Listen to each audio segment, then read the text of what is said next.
Muy buenos días, muchas gracias a COMEX por la invitación a este evento.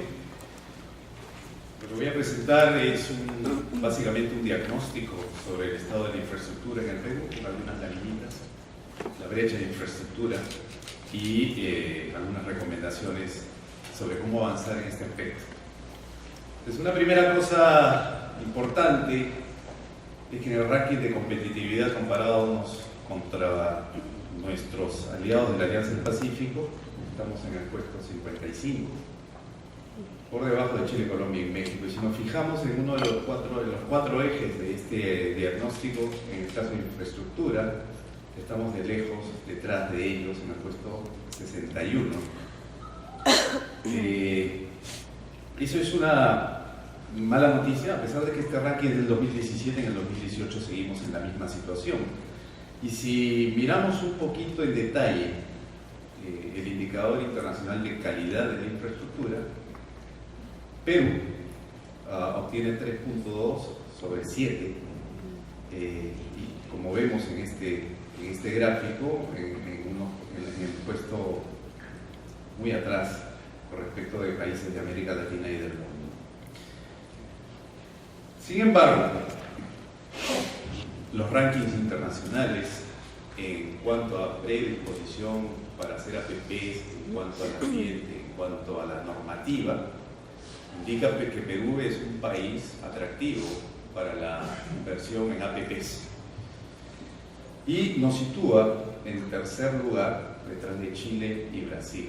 O sea, el ambiente de APPs tendría que ser un ambiente ideal para la inversión privada en Perú. ¿Cómo hemos transitado en esta normativa? Porque la normativa ha estado cambiando mucho. Y lo que vemos es que desde el año 91, en que se dieron los primeros decretos legislativos con Fujimori, y el cambio de la Constitución en el año 93, sentaron las bases, ¿no?, para los primeros procesos de privatización. En esa primera etapa, como ustedes bien saben, se vendieron las joyas de la corona y luego quedaron infraestructuras no necesariamente autosostenibles, con lo cual en el año 96 arrancamos con el tema de las concesiones. No es sino hasta hasta el 2008 que por primera vez el decreto legislativo 1012 pone en claro lo que es una APP y las modalidades de APP en el país. Aún así, desde el 2008 hasta el 2015, bueno, se ha ido ejercitando ese tema, y en el 2015 el decreto legislativo 1224 y el 1251, que vino a continuación, diferenciaron claramente, por ejemplo, lo que era una APP de un proyecto de activo, diferenciaron claramente lo que era una APP cofinanciada de una APP autosostenible, miraron con mayor foco el tema de las adendas, la gobernanza de proinversión y algunos otros temas que hoy día no vamos a discutir. Pero la cosa no ha quedado allí, porque estos cambios han sido más o menos recientes, y el 23 de julio del 18 de este año, hace poquito, el gobierno ha sacado el decreto legislativo 1362, después de que en agosto del 2017 había sacado un tubo que consolidaba el 1224 y el 1251, y este 1362, que desde mi punto de vista no es un cambio radical, hace algo interesante, ¿no? Regresa la composición del Consejo Directivo de Preinversión a los 5 ministros que eran antes. Recuerden que el 1224 y el 1251 sobre todo incluyó dos miembros al Consejo Directivo privados que nunca se nombraron y nunca ejercieron. 3. Acá Carlos, por supuesto, me corrige. 3. Que nunca se nombraron y nunca ejercieron. Entonces se ha regresado a ese sentido. Y otra novedad del 1362, para seguir haciendo este diagnóstico, es que se pueden tercerizar algunos aspectos APPs contratando PMOs, conforme han contratado, por ejemplo, los Juegos Panamericanos, para que estos organismos privados o de algún estado ¿no?, lleven a cabo las consultas, las licitaciones, las adendas y todo el proceso, tanto del ministerio propiamente concedente como, si es posible, en proinversión. Incorpora el tema del diálogo competitivo, que es un tema nuevo, importante, novedoso. Se usa en Europa, en España, donde 2 o 3 licitadores son precalificados y en conversación con esos 2 o 3 precalificados con el Estado, arman el proyecto desde cero para que no haya discusiones posteriores. Y esos 2 o 3 precalificados son los que compiten finalmente por la licitación de la obra después de algunos años de discusión para armar el proyecto. Y creo que es una buena idea porque así no se va a discutir después si la línea 2 del metro tuvo que ser subterránea o aérea. No debería pasar eso. Para grandes envergaduras debería haber ese tipo de soluciones. Ahora, yendo a la brecha, vamos a pasar rápidamente a algunos indicadores de infraestructura para ponernos en órbita respecto de brechas de acceso. Y eso es importante, brechas de acceso vamos a mirar, no brechas de calidad. Y por ejemplo, en temas de red vial, ¿no?, Perú, que ahí está marcadito, 15% de toda la red vial es pavimentada. Si nos comparamos con algunos otros países, vemos que estamos un tanto atrasados. Chile, Argentina, incluso Bolivia está muy cerca de nosotros. Ecuador tuvo una inversión muy grande en redes viales en el gobierno de Correa.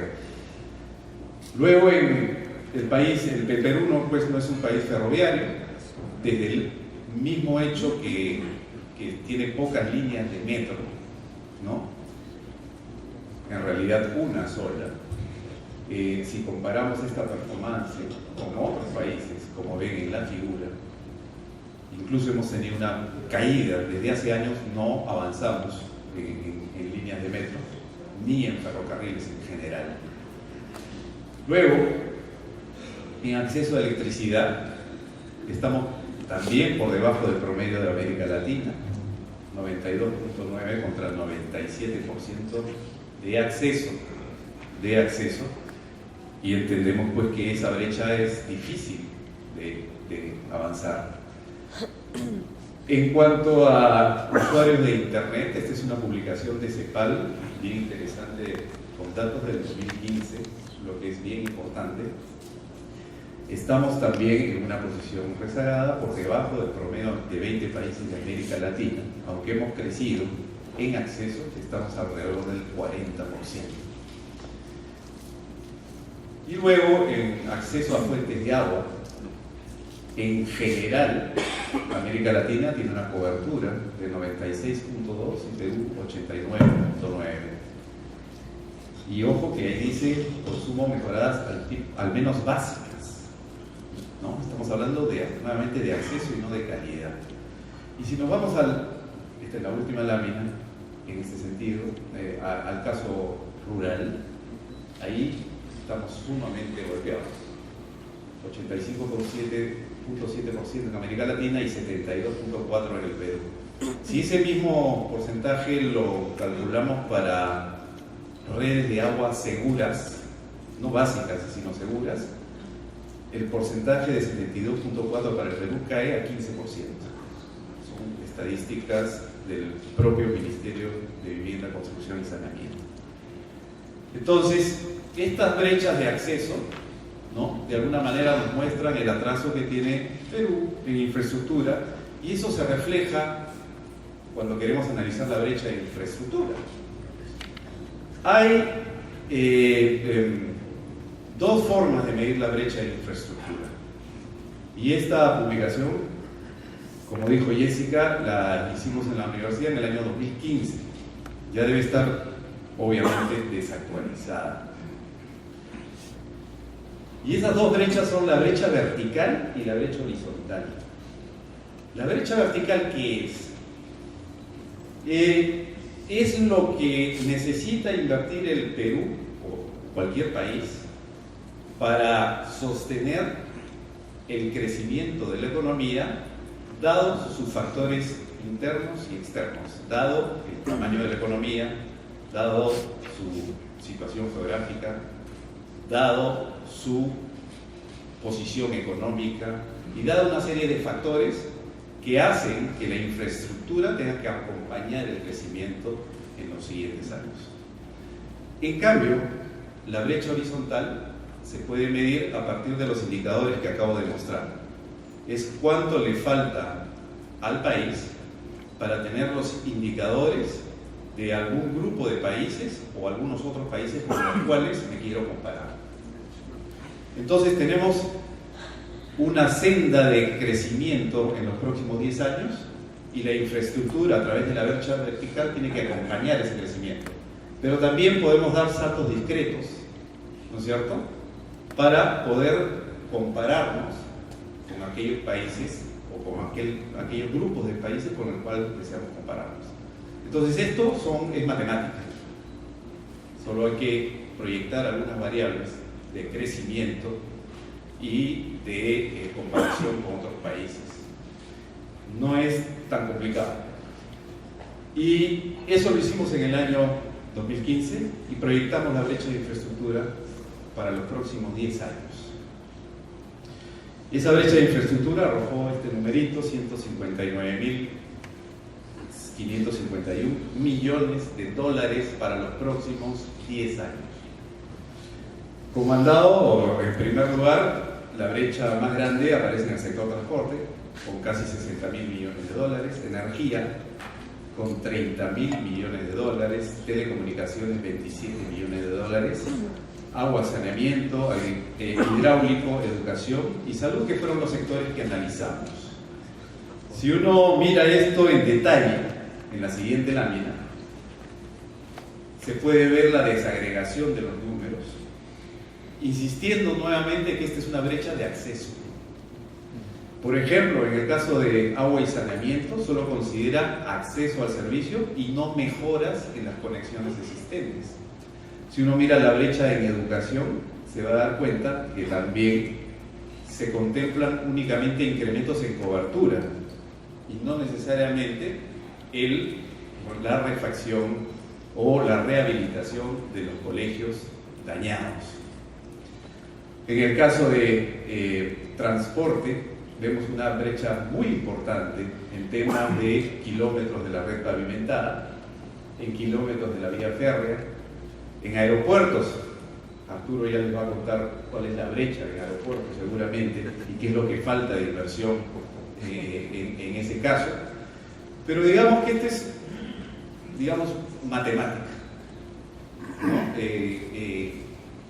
Si nos queremos comparar contra alguien, esa es la brecha que tenemos. ¿Contra quiénes nos comparamos en nuestro estudio? Primero con los países de la Alianza del Pacífico, luego con los países asiáticos, un grupo de países asiáticos, y finalmente con países de la OCDE.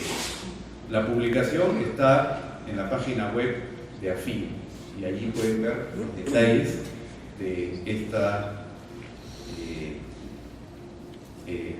este cálculo. ¿Qué se necesita? ¿Cuál es el costo de cerrar la brecha? Deberíamos invertir 8.27% del PBI todos los años durante 10 años para poder cerrar la brecha. ¿Es posible? Actualmente, vamos a ver algunos números, esa cifra no se ha llegado. Y peor aún,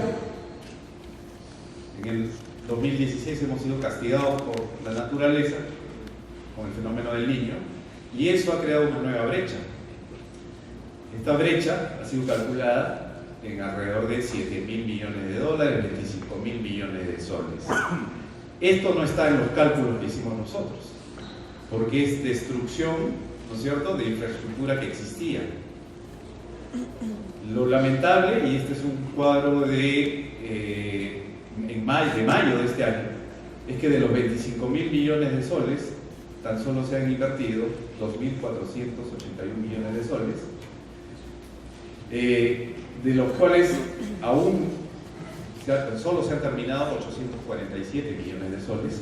Y como ustedes ven en el cuadro, no sé si se ve bien, a la derecha, quien comanda esta brecha de infraestructura es el sector transporte. En la red nacional, en la red subnacional, hay carreteras dañadas y puentes dañados. Allí está concentrado más del 45% de la inversión de la reconstrucción para esos sectores. Entonces, si seguimos a este ritmo, ¿no?, probablemente no avancemos mucho. Efectivamente, contarles algunos temas actuales y contarles que efectivamente yo creo que para cerrar la brecha de infraestructura se necesita meterle más punch a las APPs. Este cuadro muestra la evolución de los proyectos adjudicados y los montos de inversión comprometidos desde el 2004 al 2017. Y se nota cómo primero las barras azules en el 2010 tuvieron un pico con 18 proyectos adjudicados y luego hay una caída notable en el 2016, por supuesto por factores externos como la Bajato, aunque en el 2017 se volvió a crecer el número de proyectos adjudicados. Sin embargo, cuando uno mira la línea naranja y el monto de inversión comprometidos, luego de que en 2014 se adjudicaron la línea 2 del metro y el gasoducto, y ahí estamos hablando de más de 14.000 millones de dólares, luego en el 2015, en el 2016 y el 2017, e incluso en el 2018 los montos adjudicados han sido bajos. Con lo que uno piensa que definitivamente le falta cierto impulso a este tema. Y eso se ve finalmente aquí, ¿no? Este cuadro es sacado del reciente marco macroeconómico multianual que ha publicado el Ministerio de Economía. Y allí uno observa que la obra pública o la inversión pública, en el caso de infraestructura, es mucho mayor que las APPs. Alrededor del 80 hasta el 90% de inversión en infraestructura todavía hoy se hace a través de inversión pública y no de APPs. En el año 2017 se invirtieron cerca de 10.000 millones de soles, perdón, de 30.000 millones de soles, que vendrían a ser algo así como 8 o 9.000 millones de dólares, que no es ni el 5% del PBI, menos incluso. Con lo que se puede observar que si seguimos con ese nivel de inversión, la brecha va a seguir creciendo. Y lo rojo es lo que se está presupuestando en el futuro 2019, 2021 para APPs. Recordemos que la ley de APPs indica que se puede invertir hasta 12% del PBI o se puede comprometer hasta 12% del PBI en APPs. Y lo que se observa es que ese monto todavía no ha sido alcanzado, de manera que se puede, creo, hacer un desarrollo mayor en ese sentido. Entonces, la única forma de cerrar la brecha de infraestructura, dadas las velocidades de la inversión pública, ¿no es cierto?, es impulsando las APPs. Entonces, seguramente el señor Ñeco va a indicar cuáles son los planes para poder enfrentar esta brecha de infraestructura. Decir que ya hemos visto que la brecha horizontal que hemos mirado junto con la vertical dice pues que estamos lejos de niveles de infraestructura de otros países. El costo para cerrar la brecha debiera ser 8.27% del PBI anual. Estamos lejos de eso, menos de la mitad. Y un tema urgente para impulsar las APPs es el Plan Nacional de Infraestructuras. El estudio que hicimos nosotros, que calcula la brecha, se llama,